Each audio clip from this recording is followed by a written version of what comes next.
Hi, இன்னைக்கு ரொம்ப ஹெல்த்தியாக ஸ்கூலுக்கெல்லாம் கொடுத்து விட்ற மாதிரி ஒரு ஸ்வீட் பொட்டேட்டோ பார்சல் எப்படி செய்கிறேன்னு பார்க்க போகிறோம். இதுக்கு நல்ல ஒரு பெரிய சக்கரவள்ளி கிழங்கு எடுத்து ஒரு 10 நிமிஷம் வேக வச்சு தோலை உரிச்சிட்டு கையாலையும் நல்லா மசிச்சு வச்சிடலாம். அடுத்து ஒரு பேனில் கொஞ்சமாக எண்ணெய் விட்டுட்டு அதில் கடுகு சோம்பு போட்டு தாளித்து விட்டுடலாம். இது நல்லா பொரிஞ்சதும் கொஞ்சமாக வெங்காயம், இஞ்சி பூண்டு துருவினது சேர்த்துருக்கேன். நீங்கள் பேஸ்ட் கூட சேர்த்துக்கலாம். இது நல்லா வதங்கினதும் குட்டியாக கட் பண்ண கருவேப்பிலை கொத்தமல்லி சேர்த்து நல்லா வதக்கி விட்டுடலாம். அடுத்தது மிளகாய் தூள், மஞ்சள் தூள், கொஞ்சம் சீரகத்தூள் சேர்த்து நல்லா இந்த மாதிரி வறுத்து விட்டுட்டு அது கரைஞ்சிடாமல் இருக்கிறதுக்கு கொஞ்சமாக தண்ணி சேர்த்து நல்லா இந்த மாதிரி மசாலா வாக்கிடலாம். இதில் நான் இப்போ ஃப்ரோசன் பட்டாணி கொஞ்சம் சேர்த்துக்கிறேன். இப்போ இந்த டிஷ்ஷுக்கு தேவையான அளவுக்கு உப்பு சேர்த்துட்டு நல்லா மிக்ஸ் பண்ணிவிட்டு நம்ம மூடி போட்டு ஒரு 5 நிமிஷம் வேக வச்சிடலாம். ஃப்ரோசன் வழியாக அந்த பட்டாணி 5 நிமிஷத்தில் வெந்துடும்.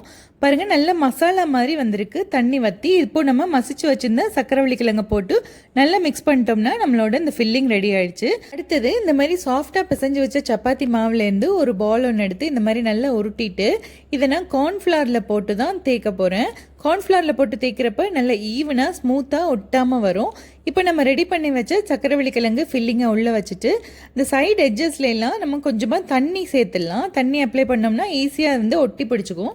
இப்போ என் பையனுக்கு கொஞ்சம் சீஸ் விருப்பம்னுபடியாக நான் கொஞ்சமாக சீஸ் சேர்த்துக்கிறேன். இது ஆப்ஷனல் தான், உங்களுக்கு வேணும்னா விட்டுடலாம். இப்போ நல்லா இந்த சைடெலாம் ஒட்டினோம்னா சூப்பராக ரெடி ஆகிடும். இப்போ இதை நம்ம சூடான தோசைக்கல்ல நெய் போட்டு நல்லா 2 பக்கமுமே மீடியம் ஃப்ளேமில் வச்சு இந்த மாதிரி சுட்டு எடுத்தோம்னா நல்லா சூப்பரான நம்மளோட சப்பாத்தி பார்சல் ரெடி ஆயிடுச்சு பாருங்கள். இந்த ரெசிபியை நீங்களும் ஒரு தடவை ட்ரை பண்ணி பாருங்கள். கண்டிப்பாக லஞ்ச் பாக்ஸ் காலி ஆகிடும்.